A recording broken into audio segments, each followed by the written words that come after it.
जय Hind friends, I am Shubham. Welcome to my YouTube channel SM study Guru. जी हाँ दोस्तों, जैसा कि आप लोगों ने देखा होगा, ग्रामीण डाक सेवक 2022 की वैकेंसी आ चुकी हैं और बहुत ही अच्छी वैकेंसी आई है। 39,000 प्लस वैकेंसियों पर आज जो है नोटिफिकेशन लॉन्च हो चुका है। जिसका नोटिफिकेशन हम लोग ऑलरेडी डिस्कस करा चुके हैं। उसमें जो आपकी सबसे बड़ा जो छात्रों का सवाल आ रहा था कि सर जॉब प्रोफाइल क्या है, कि हमको काम क्या करना पड़ेगा बीपीएम में, एबीपीएम में या फिर जीडीएस में, ग्रामीण डाक सेवक में हमको काम क्या करना पड़ेगा। तो सबके मन में ये संशय बना हुआ है कि ये वैकेंसी किस चीज़ की निकली है, आखिर क्या है बीपीएम, क्या है एबीपीएम, क्या काम करना पड़ेगा। तो इन सभी बातों पर चर्चा करेंगे और सबको कैटेगराइज तरीके से करेंगे। सबसे पहले देखेंगे बीपीएम क्या है, फिर देखेंगे एबीपीएम क्या है, उसके बाद जानेंगे हम जीडीएस क्या है। उसके बाद सबसे बड़ा जो डाउट आ रहा है मन में कि सर वैकेंसी की बात की गई है, जो सैलरी की बात की गई है, सर सैलरी सिर्फ और सिर्फ 12,000 रखी गई है बीपीएम के लिए और एबीपीएम के लिए रखी गई है 10,000। ऐसा नहीं है। उसके बाद जो आपकी टीआरसीए क्या होता है, टाइम रिलेटेड कंटिन्यूटी अलाउंस। जो टाइम रिलेटेड कंटिन्यूटी अलाउंस दिया जा रहा है उससे में आपका इंक्रीमेंट लगेगा। फिर जो डीए जुड़ेगा उसमें क्या होगा, उसके बाद जो सैलरी आपकी बनेगी वो 12,000 प्लस बन के आएगी और 10,000 प्लस, यानी कि जो मिनिमम सैलरी की बात की जा रही है। अगर आप बीपीएम में सिलेक्ट होते हैं तो आपको जो सैलरी मिलेगी 12,000 मिनिमम मिलने वाली है और एबीपीएम में आपको 10,000 मिनिमम मिलने वाली है, इससे कम नहीं मिलेगी। इसके बाद जो मैक्सिमम सैलरी हो जा रही है वो बीपीएम की लगभग 29,000 से आसपास बनने वाली है और एबीपीएम की जो सैलरी बनने वाली है वो 24,000 के आसपास बनने वाली है। तो इस बीच में आपकी सैलरी लाई करने वाली है। तो बिल्कुल निश्चित हो जाइए कि सैलरी कम है ज़्यादा, इस पर कंप्लीट चर्चा करेंगे। और ये एक बात पे और चर्चा करेंगे कि ये परमानेंट वैकेंसी है या फिर आपको टेम्परेरी वैकेंसी है। तो चलिए फिर स्टार्ट करते हैं आज का अपना वीडियो। यहाँ से देखते क्या है, BPM post, branch post master. तो बीपीएम को फुल फॉर्म हो जाएगा ब्रांच पोस्ट मास्टर। बीपीएम यहाँ पर देखिए क्या है, शाखा पोस्ट मास्टर। बीपीएम ग्रामीण डाक सेवा के प्रमुख होते हैं, ये बात आपको जान लेनी है। वे टीम लीडर के रूप में जीडीएस पोस्ट ऑफिस बीपीएम में सभी सेवाओं और कार्य की जिम्मेदारी लेना होता है। उसका देखते हैं यहाँ पर क्या है, बीपीएम या ब्रांच पोस्ट मास्टर जो है कि नौकरी के लिए जीडीएस ब्रांच पोस्ट ऑफिस या फिर आईपीपीबी क्या है, इंडियन पोस्ट पेमेंट बैंक, और निर्बाध रूप से संचालन सुनिश्चित करना है। यानी कि यहाँ पर क्या है कि शाखा डाकघर के जितने भी लेन देन है, ऑनलाइन और ऑफलाइन जितने भी लेन देन है, उसके बाद इंडिया की जो पोस्ट पेमेंट बैंक है, इंडिया पोस्ट पेमेंट बैंक, उससे रिलेटेड जितने भी हैंड हेल्ड जो डिवाइसेस होती हैं उनका रखरखाव करना, अवलेखों का रखरखाव करना किसका काम होता है, ये काम होता है बीपीएम का। जो ब्रांच पोस्ट मास्टर को एबीपीएम का सारा कार्य करना होगा। इन किस केस में करना होगा, कभी कुछ पोस्ट ऑफिस ऐसे हैं, कुछ डाकघर ऐसे हैं जहां पर एबीपीएम की जो वैकेंसी नहीं है, उस केस में क्या करेगा, बीपीएम ही पूरा एबीपीएम का काम और बीपीएम का काम दोनों काम कौन करेगा, बीपीएम ही करेगा। उसका देखिए क्या है, बीपीएम जो है डाक सुविधा अवलेखों का रखरखाव, ये किसका काम होता है, ये काम है बीपीएम का। ऑनलाइन लेन देन सुनिश्चित करना, डाक का विपणन, और आईपीपीबी की जो जितनी देखिए जो वाली जो इंडियन पोस्ट पेमेंट बैंक की जितनी भी सेवाएं हैं उनको कौन प्रदान करेगा, ये क्या प्रदान करेगा, बीपीएम प्रदान करेगा। उसका देखिए मूल रूप से क्या होता है, ये शाखा का प्रमुख होता है। ये शाखा का जो आपका जो डाकघर है उसका प्रमुख होता है, शाखा डाकघर का प्रमुख होता है कौन, बीपीएम होता है। उसके बाद हम लोग बात कर लेते हैं एबीपीएम और बीपीएम में क्या डिफरेंस है ये देख लेते हैं। यहाँ से देखते हैं एबीपीएम के बारे में जान लेते हैं। यहाँ से जानते हैं ग्रामीण डाक सेवक जॉब। यहाँ पर एबीपीएम पोस्ट के लिए देखते हैं तो इसका हो जाएगा assistant branch post master. ABPM job profile में स्टैंप और स्टेशनरी की बिक्री के सभी कार्य शामिल हैं। जैसे कि स्टाम्प और स्टेशनरी से रिलेटेड जितनी भी बिक्री हैं वो सारे काम इसमें शामिल हैं। डुप्लीकेट डिपॉजिट पर मेल की गई डिलीवरी और वितरण या आईपीपीबी यहाँ पर असिस्टेंट ब्रांच पोस्ट मास्टर के तहत, ये देखिए यहाँ पेमेंट्स जो बैंक है वहाँ पर असिस्टेंट ब्रांच पोस्ट मास्टर के तहत आप लोग को काम करना पड़ेगा। भुगतान या अन्य लेन देन की बीपीएम की संयुक्त ड्यूटी तभी करनी होगी जब वह ऑर्डर दे। जब बीपीएम ऑर्डर दे तब उसकी संयुक्त ड्यूटी करनी होगी। किसको करनी होगी, एबीपीएम को।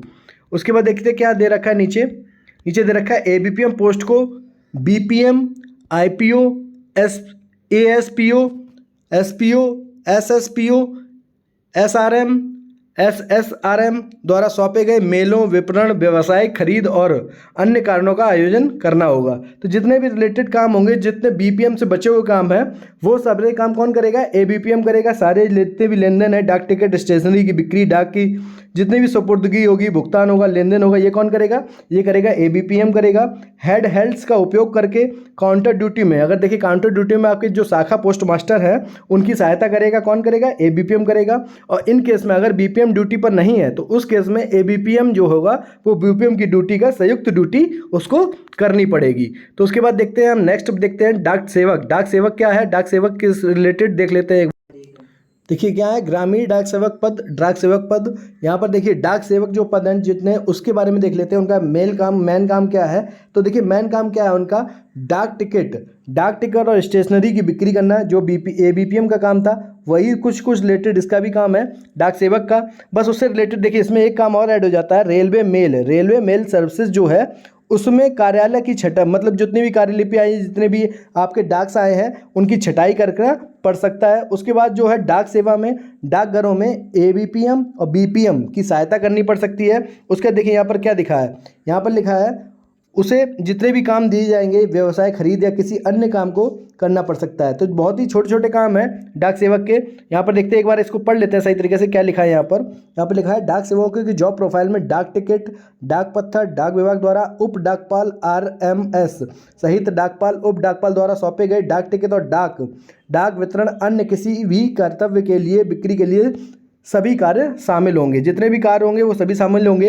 हालांकि आईपीपीबी जितने भी पेमेंट बैंक है जो इंडियन पोस्ट पेमेंट बैंक के लिए किया गया कार्य टीआरसीए की गणना में शामिल नहीं किया जाएगा, क्योंकि एक ही प्रोत्साहन के आधार पर किया जा रहा है। तो केवल एक ही प्रोत्साहन के आधार पर किया जा रहा है, इसलिए इसको शामिल नहीं किया जाएगा। उसके बाद देखिए नीचे क्या दे रखा है, उसे postmaster, IPO, SPO, ASPO, SRM, SSRM द्वारा सौंपे गए विपणन, व्यवसाय खरीद या फिर किसी अन्य कार्य को भी करना चाहिए। तो देखिए ये इन तीनों के बारे में बहुत ही अच्छे से डिटेल में हमने आपको बता दिया है। उसके बाद इन लोग की सैलरी के बारे में बात कर लेते हैं कि इनकी मिनिमम टू मैक्सिमम सैलरी क्या बनने वाली है। तो यहाँ पर देखते हैं, यहाँ पर बात कर लेते हैं बीपीएम के लिए जो सैलरी का जो स्लॉट है वो टीआरसीए स्लैब में 4 घंटे स्तर 1 लेवल 1 के लिए न्यूनतम टीआरसीए जो बढ़ाकर 12,000 प्रति माह से 29,380 रुपये। यहाँ पर देखिए टीआरसीए क्या है, टीआरसीए जो बात करते हैं, अगर टीआरसीए की हम लोग बात करें तो सबसे पहले अगर हम बात करते हैं कि यहाँ पर 12,000 से 29,380 कैसे हो जाएगा, तो इसमें देखिए इसमें इंक्रीमेंट शामिल है और डीए शामिल है। तो इन दोनों को जोड़ने के बाद जो सैलरी बनेगी आपकी वो 12,000 से मिनिमम 12,000 बनेगी। और कितनी मैक्सिमम कितनी बन सकती है, तो 29,380 तक, 12,000 से लेकर 29,380 के बीच में आपकी सैलरी जो है वो वेरी करने वाली है। यहाँ से देखते हैं, यहाँ जो बात की गई है टीआरसीए के बारे में, ये देखिए इसका क्या होता है, टाइम रिलेटेड कंटिन्यूटी अलाउंस। जो टीआरसीए की फुल फॉर्म होती है वो होती है टाइम रिलेटेड कंटिन्यूटी अलाउंस। इसी अलाउंस के द्वारा जो आपका इंक्रीमेंट होगा और डीए दिया जाएगा वो उससे बढ़कर आपकी जो सैलरी होगी, जो मिनिमम सैलरी आपकी 12,000 है, 12,000 से बढ़कर आपको 29,380 इसके बीच में आपको सैलरी जो आपकी वेरी करने वाली है। किसकी, बीपीएम की सैलरी। अगर हम लोग यहाँ पर बात करें एबीपीएम की सैलरी के बारे में, तो यहाँ से देखिए एबीपीएम या फिर डाक सेवक के लिए तो टीआरसीए स्लैब में 4 घंटे और लेवल 1 के लिए न्यूनतम जो टीआरसीए रखा गया है बढ़ाकर प्रति माह 10,000 से 24,470 रुपये, यानी कि मिनिमम 10,000 रुपये और मैक्सिमम आपका हो जाएगा 24,470 रुपये। तो यहाँ से देखिए यहाँ इंक्रीमेंट लगेगा, डीए मिलेगा, ये दोनों मिलाकर जो आपकी सैलरी बनने वाली है ये आपकी 10,000 से ज़्यादा बनने वाली है। और टीआरसीए के आधार पर यानी कि टाइम रिलेटेड कंटिन्यूटी अलाउंस जो होता है उसके तहत आपकी जो सैलरी बनेगी वहाँ पर 10,000 से लेकर 24,470 के बीच में बनने वाली है। और किसी इससे रिलेटेड और आपके भी जो भी कोई डाउट हो आप लोग कमेंट करके बताइए। हर एक डाउट का आपका बहुत ही अच्छे से आपको उसका क्लैरिफिकेशन दिया जाएगा। चलिए फिर मिलते हैं नेक्स्ट वीडियो में। Thanks for watching this video.